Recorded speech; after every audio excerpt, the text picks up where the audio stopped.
Hello everybody and welcome to Canguro English. I'm Christian and this is another live English class.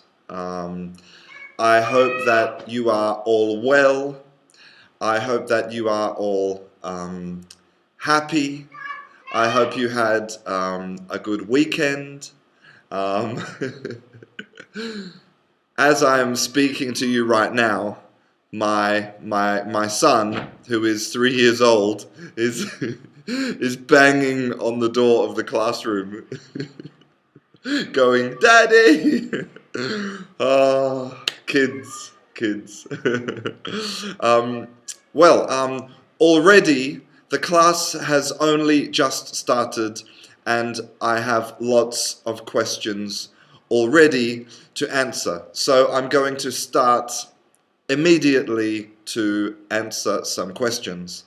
Okay, so the first question from Ishak. No, I think your name is Siddiqui.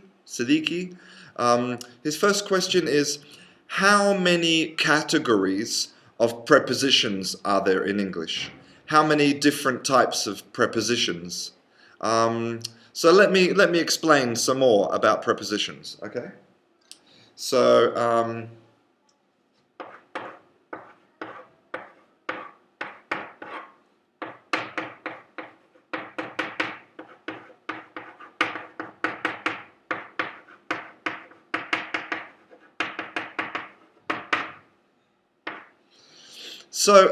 really, we can divide prepositions into 4 categories. Okay, 4. We have prepositions of time. So, I will meet you at 3 o'clock, or I went to the cinema on Sunday. Okay, prepositions of time.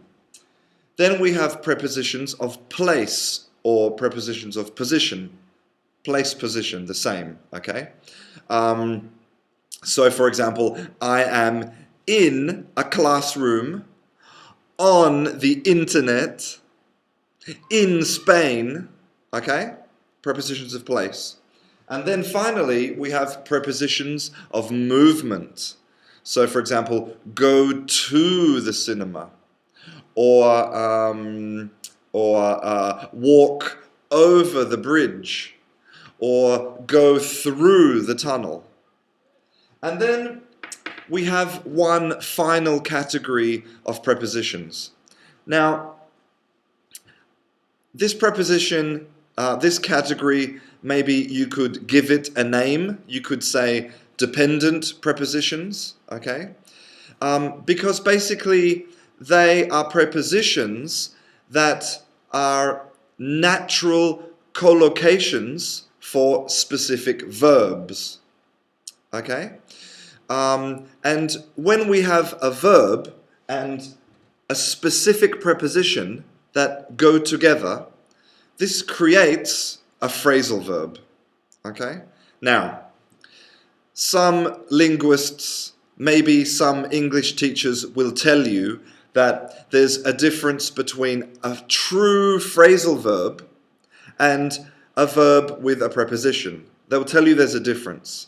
But this is a theoretical difference, okay? To you, to a person who is learning the language, it makes no difference if it's a true phrasal verb or a verb plus a preposition, okay? Some examples. In fact, I have some examples here from who? Where did I see the examples? I can't see it. I'm losing my mind. Okay, but for example,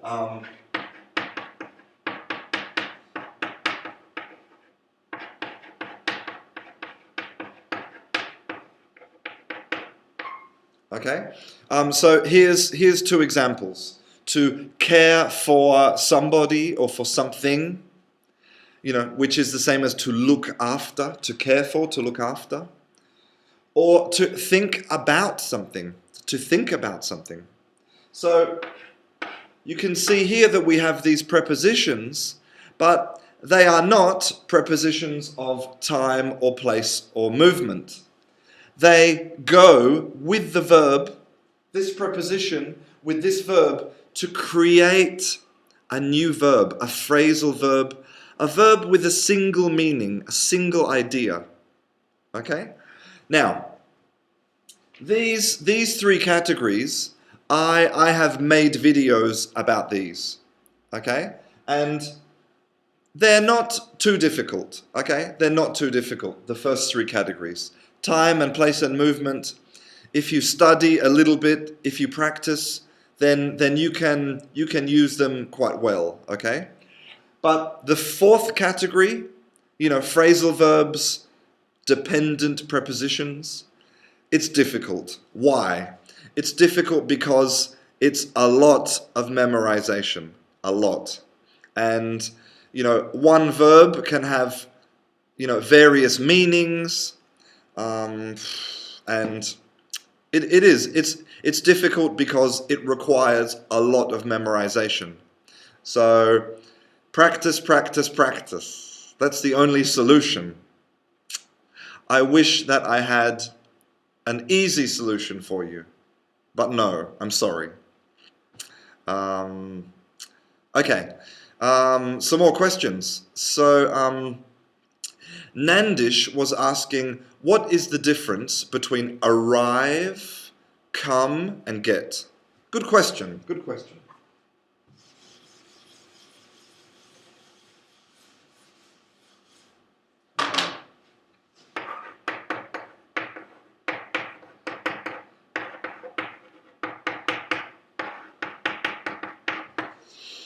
Okay, so the first difference between them is the preposition that we use. So, for example, normally we arrive at. So, arrive at home, arrive at school, etc. Then come, normally we would say come to, okay? Come to my house, come to the school, etc. And get is more flexible. We could say get in, get out. But if you are talking about a similar meaning, okay, similar meaning, we would say get to. So what is the difference? Well, arrive is to talk about you arriving at a place, okay? The place could be here, or it could be there, okay? It doesn't matter. You are arriving, it's the moment of you arrive. But come is different, because come can only be here. Because this is come. Come to my house, come to my school, come to my English class, okay? But go is there, okay? So this is a restriction. Come is here.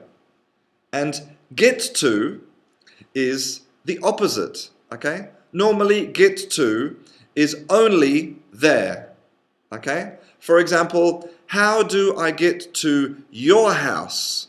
Or how do I get to,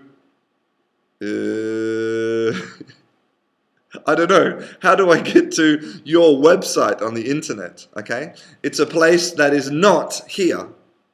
So that really is the difference, okay? The difference is that arrive and come and get. Hopefully that was a good explanation for you. Please tell me if you would like me to explain some more. Another thing, I would like to say hello to somebody, to Gerson Ribeiro from Centosei in Brazil. Hello. Thank you very much for all of your comments, and thank you for watching all of my classes. Okay. Okay, another question here, which is, what is the difference between apologize and sorry? A good question.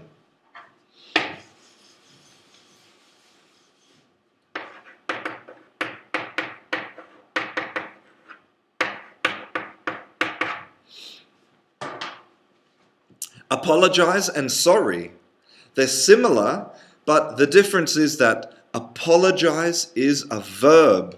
Okay? So, I apologize to you. In the past, I apologized with D to you. Or in the future, I will apologize to you. It's a verb. But sorry is not a verb. Sorry is a noun. Okay?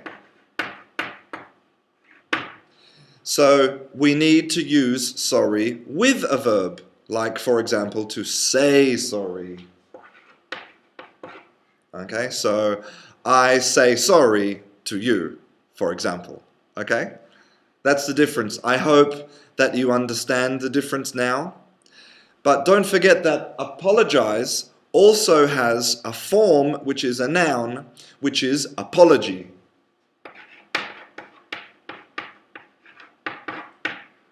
This is a noun, okay? And with an apology, normally you ask for an apology. And the difference between say sorry and ask for an apology, really, I think, is formality. Say sorry is more informal, and ask for an apology is more formal. Okay? Hopefully that explains the difference for you.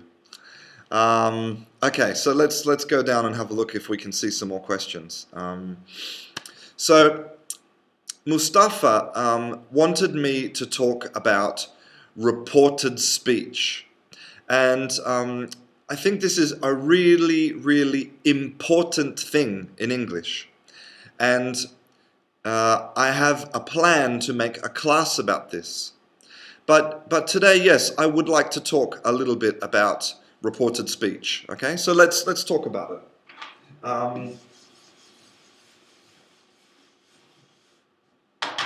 So imagine that you say to me, Christian, I like your pizza.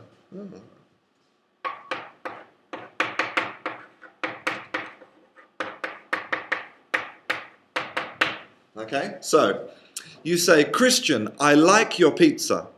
This is your sentence. Okay. Now we have two ways of repeating this sentence to another person. We can use direct speech, okay, or reported speech or indirect speech. Okay, so.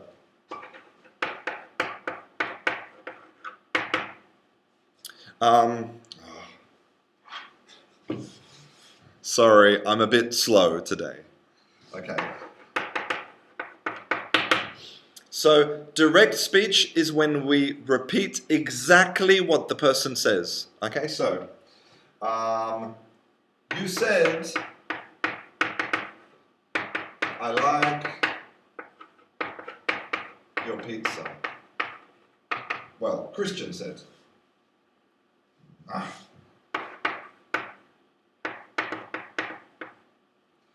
For example, okay, Christian said, I like your pizza. Okay, so we are repeating exactly what Christian said. Okay, or this is direct speech, but we can use indirect speech, reported speech, which is more common. Okay, so we can say Christian said.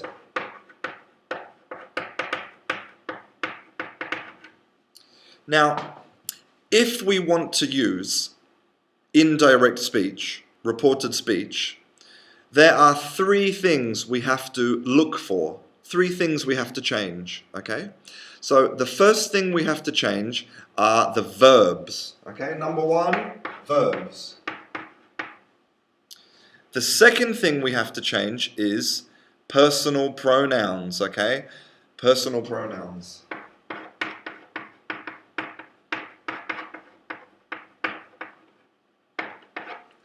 And the third thing we have to change is any possessive adjectives, okay? Possessives.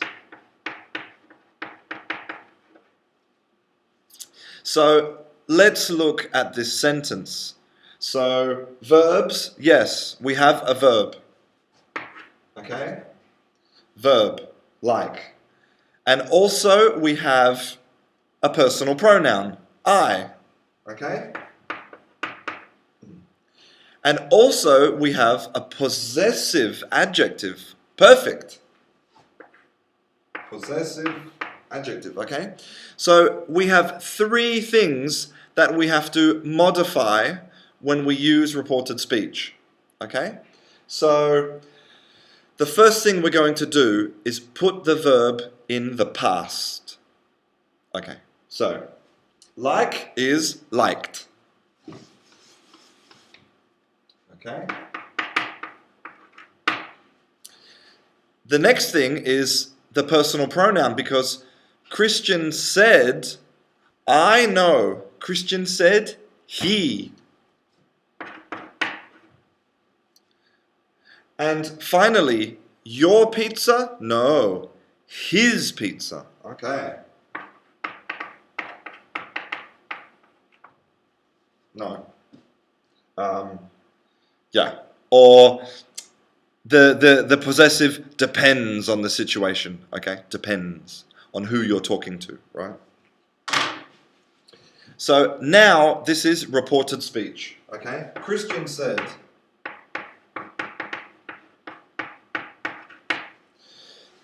said, he liked his pizza. Okay? Okay.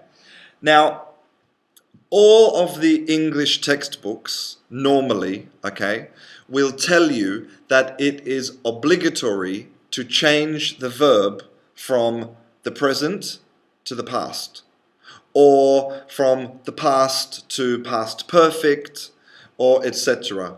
All of the textbooks tell you that you must always conjugate the verb for the past, okay? But it is not always necessary, okay?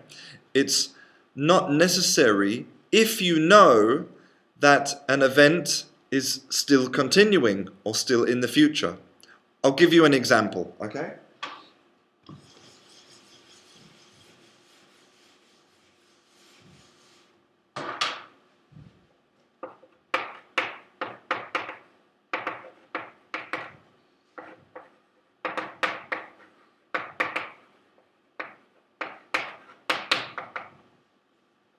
So imagine you say to me, on Friday, I will get married. Okay? So you can see here we have the future, will get married. Okay? And if we follow your textbook, we must, it's obligatory to put this into the past. Okay? But today is Tuesday. Today's Tuesday. So Friday is the future. Okay? In this situation, it's not obligatory to put the verb in the past. We can decide. It depends. Okay? So we have two options, and both options are correct. Okay? So we could say, he said, on Friday, he would get married. Okay? So you can see that we are transforming will to would, okay, moving it into the past. Okay? Or we can use the future, because we know that Friday is the future. Okay, so he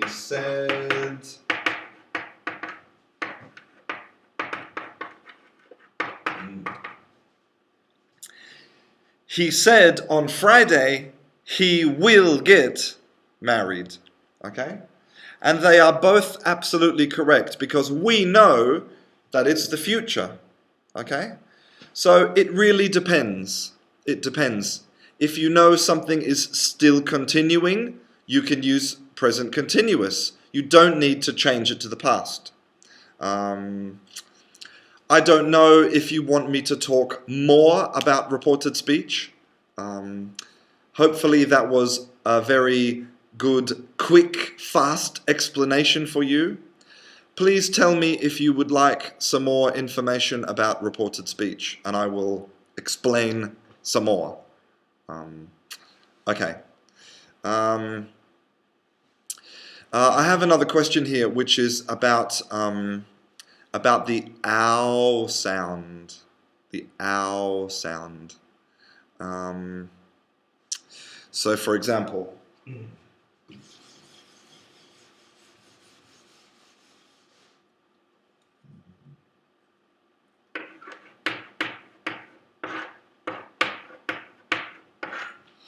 okay. So here are two words that contain the ow sound. Okay. And what's really important to remember here, and I always say this, is that pronunciation is not a mental activity. Okay. We have to have the correct mouth position, the correct movements. Okay. Now, these sounds here, okay, they are diphthongs. Okay?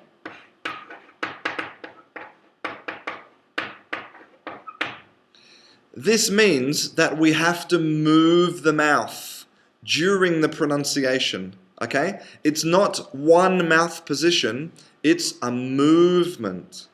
And it's very important to have the movement. So let's have a look at the first position. Okay? The first position is ah. Like when you go to the doctor and he says, okay, open your mouth, and you go, ah, ah. Okay, so look at my mouth. My mouth is open. Ah, ah. My jaw is relaxed. Okay, relaxed, in line. Ah, ah. And my tongue is flat. Ah, okay. Now, the second position is here. Ooh, ooh. So look at my lips. My lips are very small. Okay. Ooh, and they're very forward. Ooh, ooh, ooh, ooh. And my tongue is down again. Ooh. Okay. Now we transition between the two sounds. Okay. So. Ow. Ow. Okay, it's very important to have the movement. So this is down. Okay? Town. So if you have these two positions and the transition, then the sound will be perfect. Okay? So concentrate on the physical aspect and it will be perfect. Okay? Okay.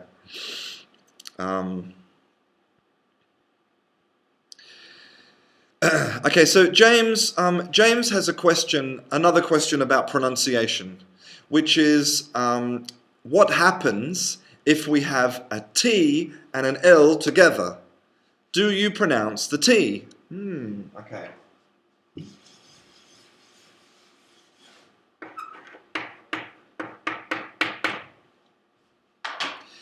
So his example word is this one, okay? Gently. Now, if I was speaking very, very, very carefully, maybe if I was giving a presentation, or if I was reading some text to some children, if I was really focusing on my pronunciation, then I would have a very clear T. Okay? I would say gently, gently. Which means that here, in the middle of this word, I have to produce the little explosion of air.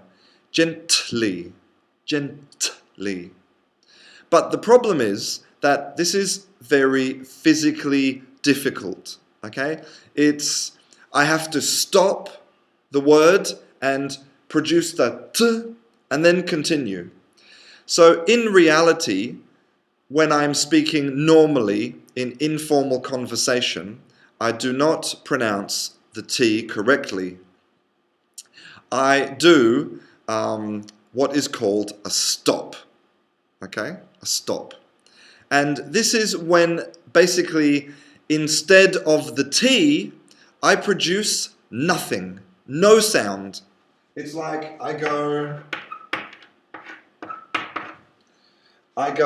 Jen, stop, Lee. In the middle, there's no sound because this space is similar to the T sound, but it's not physically difficult. For example, if I'm speaking carefully, gently. If I'm speaking normally, gently. Gently. And you can hear that I have this space, gently. And the space is a substitute for the T that is easier to pronounce when I am speaking very quickly. Okay? Gently, quietly. Gently, quietly. Can you hear the space? Okay? So now you can practice and listen for that space. Okay? Now, one thing I want to say is that when you are learning a language, you should really try to have your level here, your standards here, okay? You should try to pronounce everything correctly, perfectly, like this, gently. And then in the future, when you have more fluency, you can start to eliminate letters and talk more informally. But first, you need to know the rules before you break the rules. Okay? I think it's important. Hopefully that explains about gently and gently. Okay? Please tell me if you would like me to explain some more about that. Okay. Let's have a look. I'm looking for some more questions here. Okay, so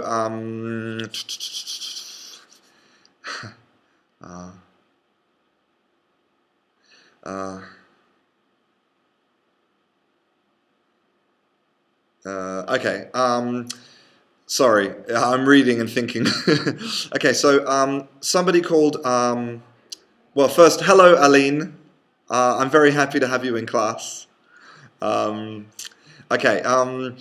Rain in Tripoli. I don't know if you live in Tripoli and if it's raining, but he has an example sentence and he's asking, why is there no article? And I think this is an interesting question about articles in English. So let's have a look, okay?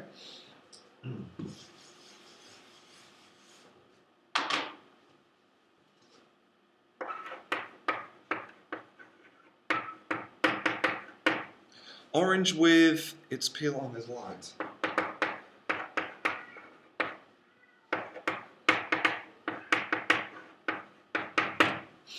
Okay, so this is the example sentence, okay, from Rain in Tripoli, okay, which is orange with its peel on is light.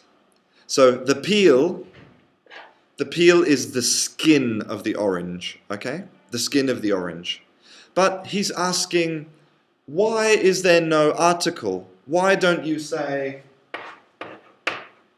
an orange or the orange?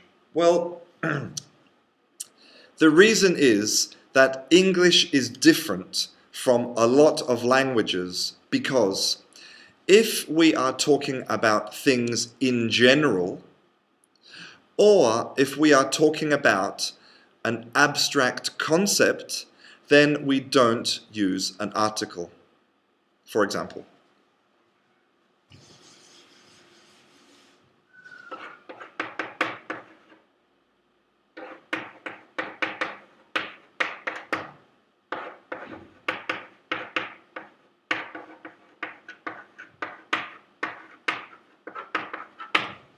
Okay, so I like football.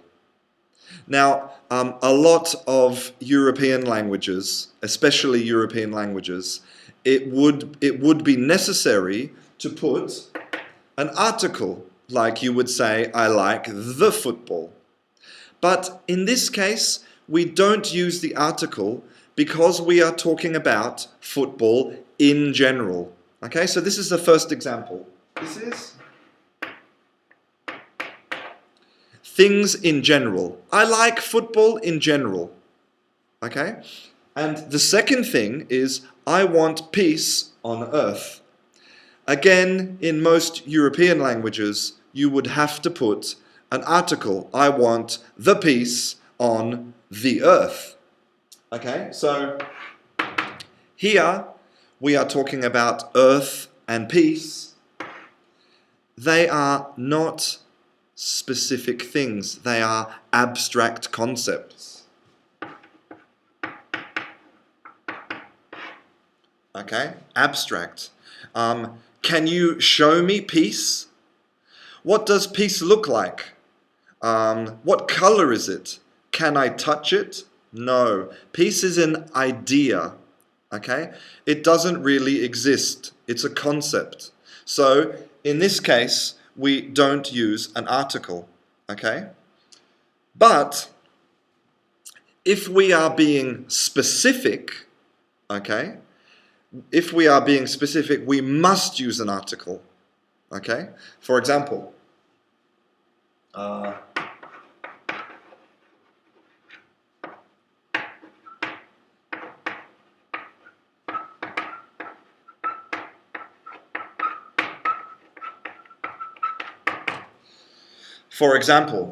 the peace in Iraq is important.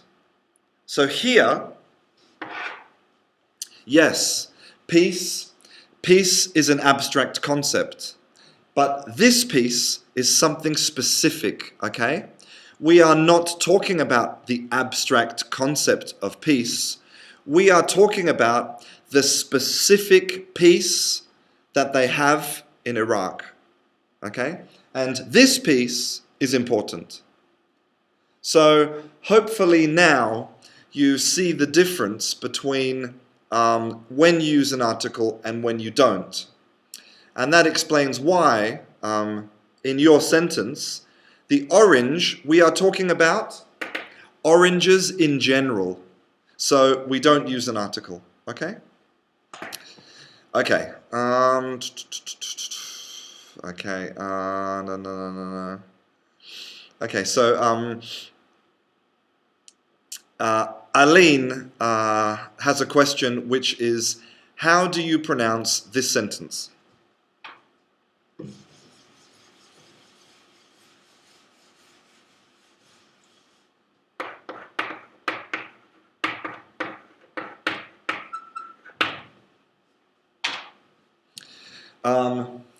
It's my blame. Okay. First, I want to say that this sentence is not correct. Okay. Because blame is actually a verb. Okay. It can be a noun, but in this situation, you can't use it. Okay. It's a verb. So if you are talking about the blame, the responsibility for something, okay, you have to use fault.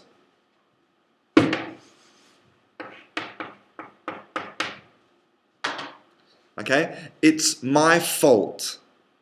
And the word blame is a verb. So, for example,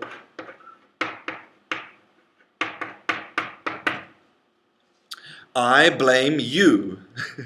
It's your fault. I blame you. It's not my fault. I blame you. Okay? Hopefully that answers your question. Okay. Hello. I can see that we have some students from Ukraine, from Thailand, from Argentina.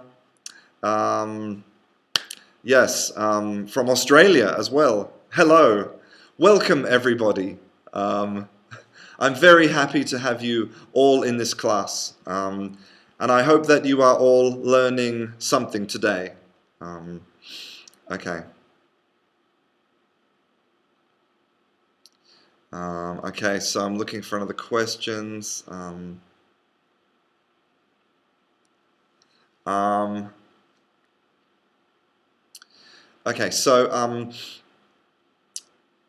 there's a question here from Walderine Ferreira. Hello, or Walderene, probably.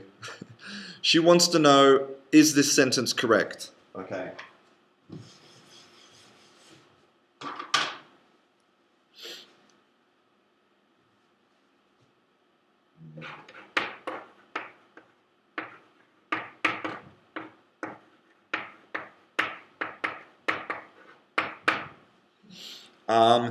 It has very meanings. No, this is not correct, okay? And the reason is that very, okay? Very, what is the meaning of very? What is the job, the reason, the raison d'etre of very? Very is to intensify an adjective, to give more emphasis to the adjective after. For example,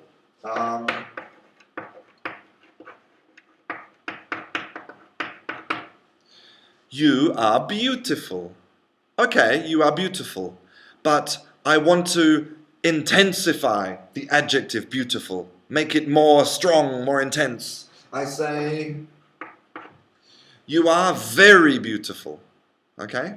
But here, this is not an adjective, so it's impossible to use very. We have to say a lot of. Okay? Or many. Okay? Hopefully that answers your question. Tell me if not, and I will try to explain some more. Okay.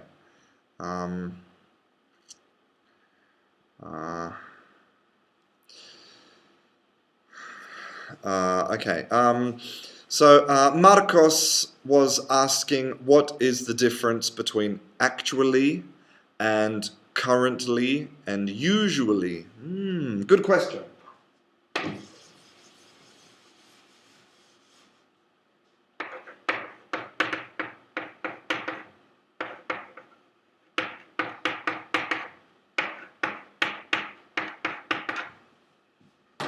Okay, so 3 words, and they are very different, okay?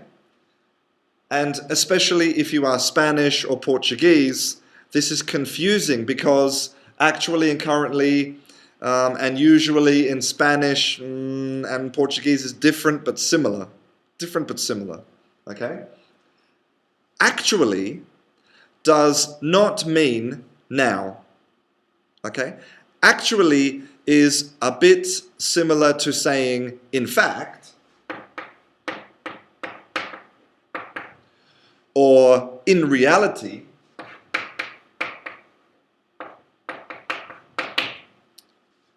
Okay? So, for example, I thought that English was very boring, but actually, it's very interesting. Okay? In fact, or in reality. It's to show contrast. Okay? Currently means now. Currently, you are watching an English class on YouTube. Currently, now. Okay? And usually is to talk about a habit. Okay? Or something that happens frequently. Okay? So, I usually drink coffee in the morning. This is my habit. I usually drink coffee 3 or 4 times a day. Usually, okay? Hopefully that helps to explain the difference between the 3. Okay.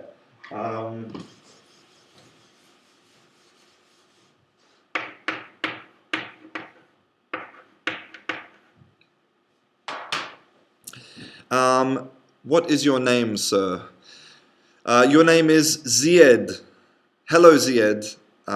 He wants to know, or he or she wants to know, what is the difference in pronunciation between this and this?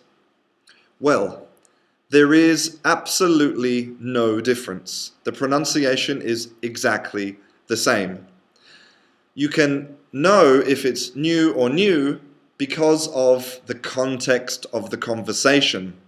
Okay? Because we have a verb and an adjective. Okay, so it's very different. Now, why does it have a K? Why? Because in Old English, we did pronounce the K. The pronunciation was totally different. We said canoe, canoe.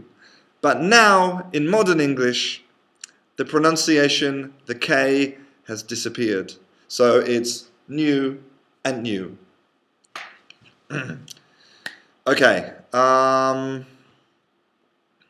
Okay. Okay, I'm just looking at some more questions. Okay. There's lots of questions about vocabulary, which is very, very interesting to me.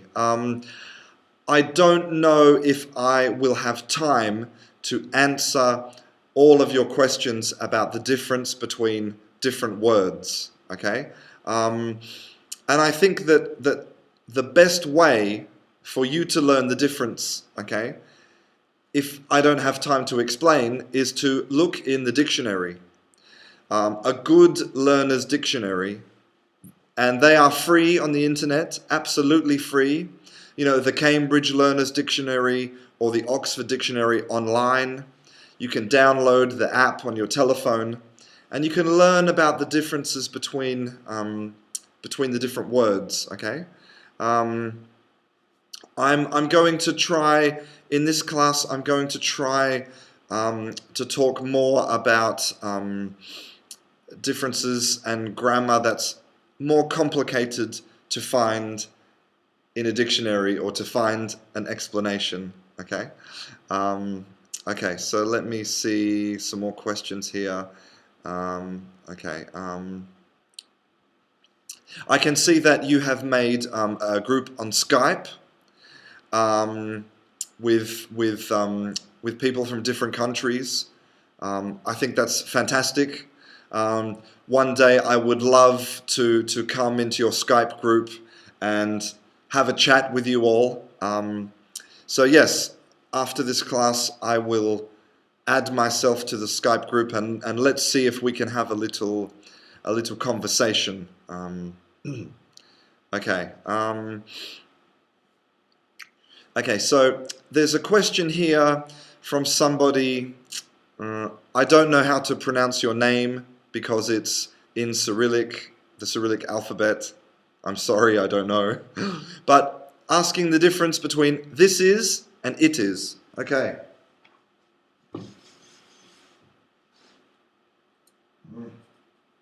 Okay.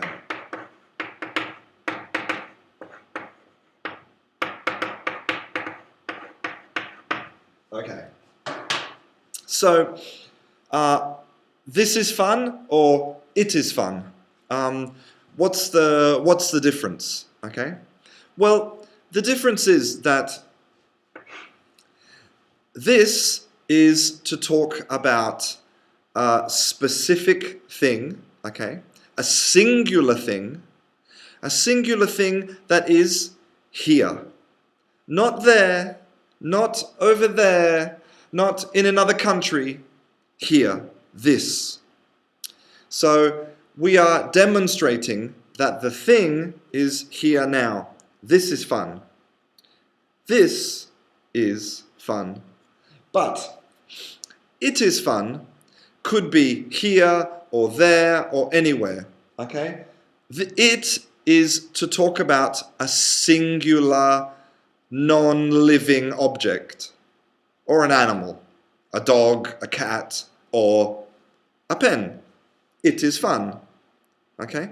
So the difference is when you can use these two. So, for example, imagine that I am telling you about my holiday in Australia, and I say, in Australia, I went skiing.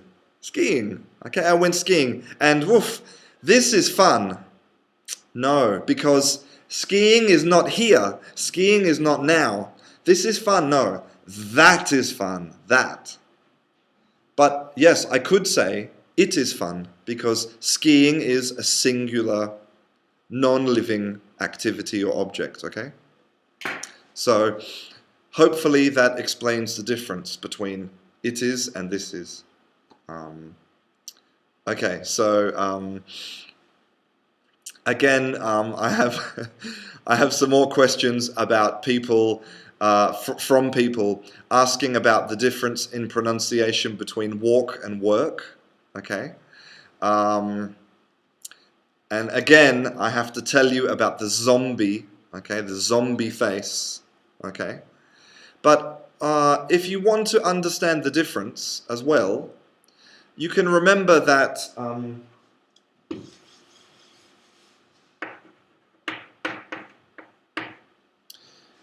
This is in English, okay, work. But if we think about the pronunciation, work, the sound is not like an O. But that's because that this word comes from German, and in German it is, okay, werken. You see, it's with an E, werken. And now you can see why the pronunciation is like work, work, because the pronunciation is more similar to the German than the spelling, okay? Walk, work. Okay, hopefully that explains why work has such a very strange sound, okay? Okay, so hello to some students from Afghanistan, from France, Turkey, Argentina, Korea, Colombia. Okay, fantastic. I really love to have lots of people in class from different countries. It's fantastic. Okay, so Paolo is saying that he has some difficulties with the word would.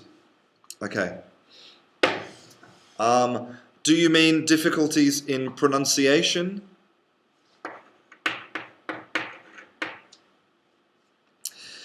So let's remember, okay, that would, the first letter of would is W, right? Okay? And W is W, two U's, okay? U.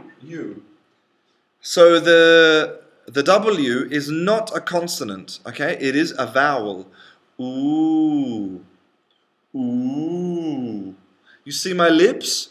Ooh. Ooh. Okay? So here we are starting with the ooh, okay? And the L, no. In Old English, yes, we pronounced the L. But now in modern English, no. Would. Would. Would. Okay? That is the perfect pronunciation of would. Okay? You need to have some emphasis at the beginning. Would. Would. You have to get angry with the word. Get excited about would. Okay. There's an interesting question here from Yang Yinan, who was asking about fillers in English.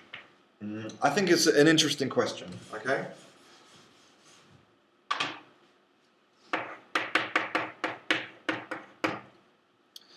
Fillers are very common in all languages, okay? Fillers are used to fill a space. Do you know what fill means? To fill, to make something complete. Okay, to fill. Fill your car, fill the glass with water. Okay, so fillers in English fill a space so that you have time to think about what you're saying. So some typical fillers would be okay, well, okay?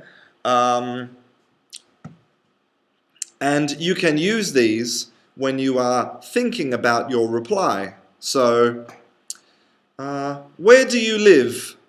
I live in Australia, okay, for example. Or, when is your birthday? Well, my birthday is, in February, for example, okay? Okay, okay, okay. And what is very interesting is that women use fillers a lot more than men. And there has been lots of scientific research to try and discover why women use fillers more than men.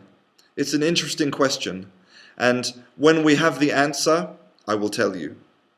Okay, so another important question here about the difference in pronunciation between these two words.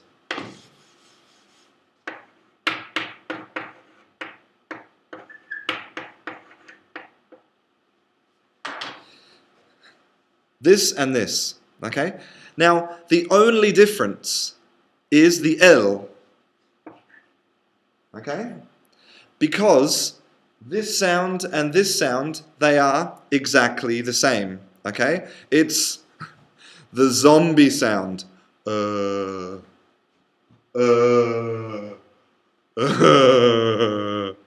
Okay? Look at my face, totally relaxed. Look, okay? My mouth is a little bit open. My tongue is relaxed. Everything relaxed. Zombie. So the only difference is it's very important. World. Can you see here my tongue comes up to touch? Okay? Watch. World. World. My tongue goes up here, okay, behind my teeth to make the L. It's very important that the L is very clear. World. And this one? Word. Word. No tongue. Word. And this one? Tongue. World. Okay. Hopefully that explains the difference between world and word. And what about the difference between these two words?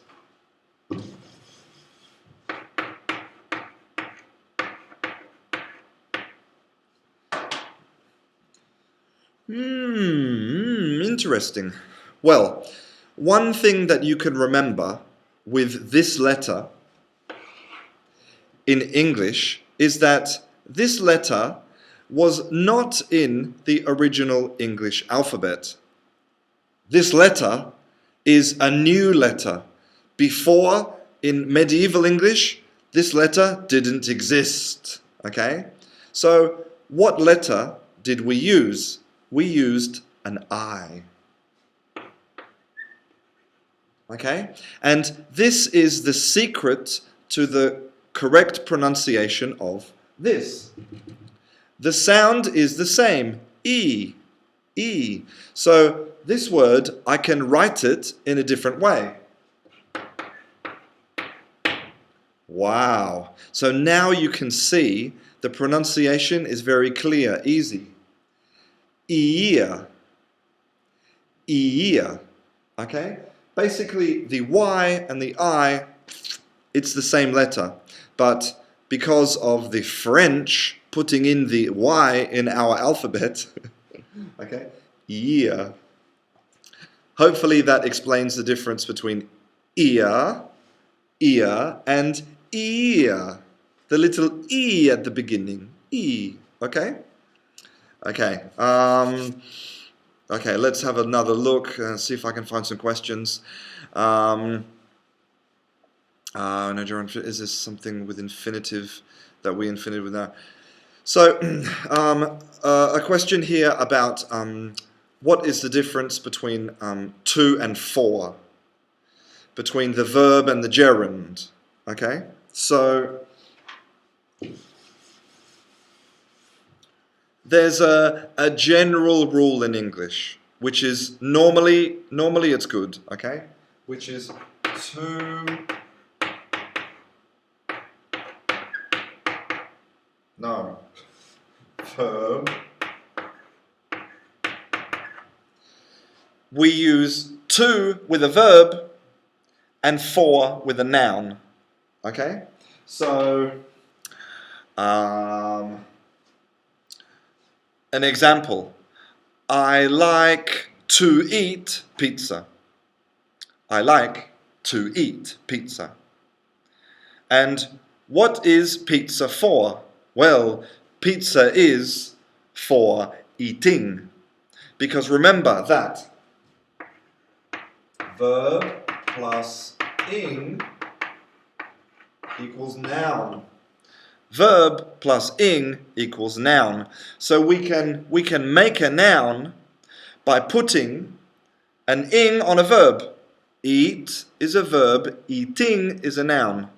Walk is a verb, walking is a noun. Swim is a verb, swimming is a noun. So this rule is not correct always, because there are exceptions with dependent prepositions, okay? But if we have generally to with a verb and for with a noun, then we will be correct a majority of the time. And that's the most important thing. Not to be correct always, but to be correct most of the time. That is all that we can expect in life. I know that I am only correct maybe 50% of the time. And the other 50% of the time, nothing. Okay. So we are running out of time. There is only 2 minutes of class, but I will try to answer some more questions before I go. Okay, so Rogerio Sanchez from Brazil was asking about the pronunciation of the TH sound. Okay.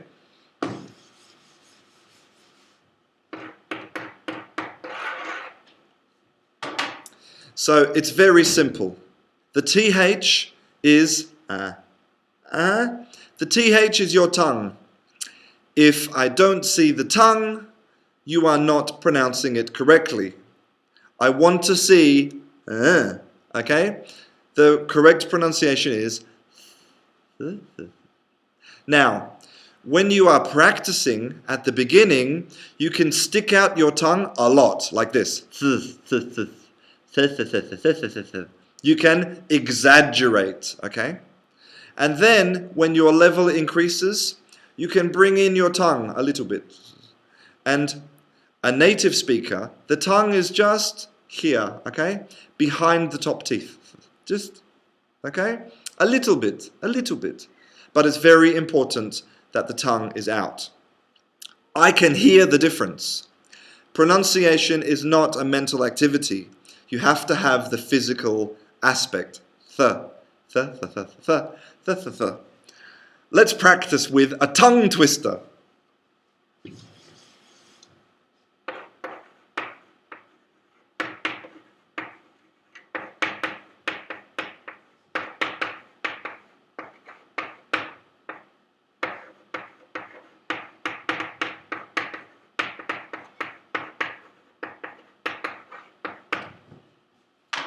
Wow. This tongue twister is perfect for practicing the th sound, okay?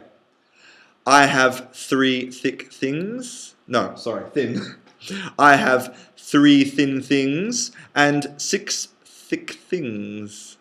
You can see my tongue going in and out, right? Like a snake. I have 3 thin things and 6 thick things. Okay? Now, maybe when you do this, you will have to go to the dentist after, because you.